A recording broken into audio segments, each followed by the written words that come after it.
Je suis le bon berger qui donne sa vie pour ses brebis.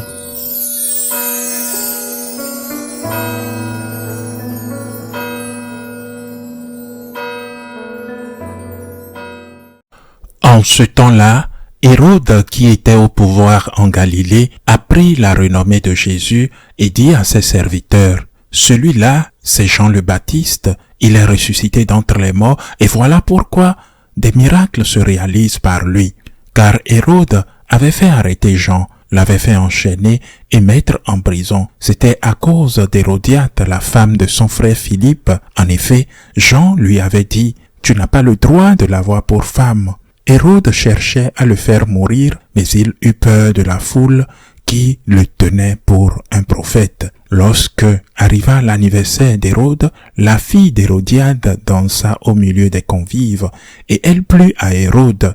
Alors il s'engagea par serment à lui donner ce qu'elle demanderait. Poussée par sa mère, elle dit, « Donne-moi ici sur un plat la tête de Jean le Baptiste. » Le roi fut contrarié, mais à cause de son serment et des convives, il commanda de la lui donner. Il envoya décapiter Jean dans la prison. La tête de celui-ci fut apportée sur un plat et donnée à la jeune fille qui l'apporta à sa mère. Les disciples de Jean arrivèrent pour prendre son corps qu'ils ensevelirent. Puis ils allèrent l'annoncer à Jésus. Acclamons la parole de Dieu. Ce passage de l'Évangile selon saint Matthieu nous raconte la mort de Jean le Baptiste. Pour défendre la famille, défendre la morale, critiquer l'adultère, il faut garder à l'esprit qu'aujourd'hui, lorsque certains acceptent tacitement, voire explicitement l'adultère, affirmant qu'on peut communier même en étant remarié sans avoir préalablement annulé le premier et sans être remarié à l'église, vous contredisez ce que Jésus a dit. Quiconque divorce de sa femme et en épouse une autre commet un adultère envers la première. Vous rendez ainsi inutile le martyre de Jean, mort pour avoir défendu la famille et l'enseignement que Jésus avait déjà donné à cette époque ou donnerait immédiatement après. Mais je ne veux pas m'attarder trop aujourd'hui sur ce fragment de l'évangile de saint Matthieu, car aujourd'hui 2 août, la famille franciscaine célèbre la fête de Notre-Dame de la Portioncule. Notre-Dame des Anges, le privilège de la portioncule. La tradition nous dit que saint François s'est toujours soucié de l'évangélisation. N'oublions pas que le Seigneur a demandé à saint François de ne pas vivre dans la pauvreté ni de prendre soin des lépreux. Il lui a demandé de réparer sa maison, comme vous pouvez le voir, qui menace de ruine. Réparer ma maison, aider l'Église en d'autres termes. Comment a-t-il fait? Avec le témoignage de la pauvreté, bien sûr. Comment a-t-il fait? Être le pauvre qui sert les pauvres. Mais c'était la façon de faire ce que le Seigneur lui avait commandé, réparer ma maison, le souci du bien spirituel des gens et pas seulement du bien matériel. Aussi pour le bien matériel, nourrir les affamés. Mais l'homme est bien plus qu'un cheval. L'homme est bien plus qu'un chien. L'homme est bien plus qu'une vache ou une âne. Et pas seulement un corps. Saint François d'Assise s'est toujours soucié du salut de l'âme. C'était sa mission principale. Il est vrai que pendant un temps, il s'occupait des lépreux, c'est vrai, mais sa mission principale était de parcourir les routes à pied et seulement monter sur un humble âne quand il avait déjà des plaies et ne pouvait pas marcher, et prêcher l'évangile et appeler à la conversion, ce souci du salut de l'âme parce qu'il croyait au paradis et à l'enfer, ce souci du fait qu'un jour, étant dans ce ermitage, petite, minuscule église de la Portioncule qu'il avait construite de ses mains, en priant là, une fois de plus, Jésus lui est apparu. Et le saint, avec cette confiance et cette audace que les saints ont parce qu'ils aiment et savent qu'ils sont aimés, dit au Seigneur qu'il voulait lui demander une grande faveur. Et Jésus lui a dit de lui dire avec confiance. Et saint François a répondu à Jésus, « Tu sais Seigneur, que la chose la plus importante dans mon travail est d'aider les hommes à te trouver pour se convertir afin qu'étant préparés, ils puissent aller au ciel quand ce mort arrive. » Comme ça, il appelait la mort, ce mort arrive. Le Seigneur était d'accord avec lui. Je te connais et je sais que c'est la chose la plus importante dans ton travail. C'est la passion d'évangéliser.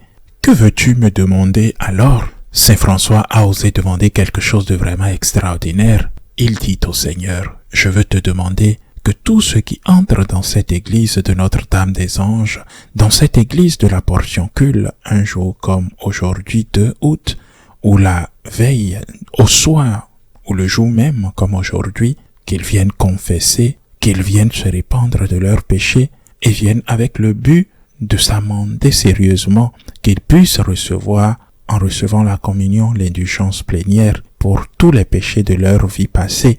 Le Seigneur a dit à François, « Je ne peux rien refuser de ce que tu me demandes. » C'était très fréquent parmi les saints.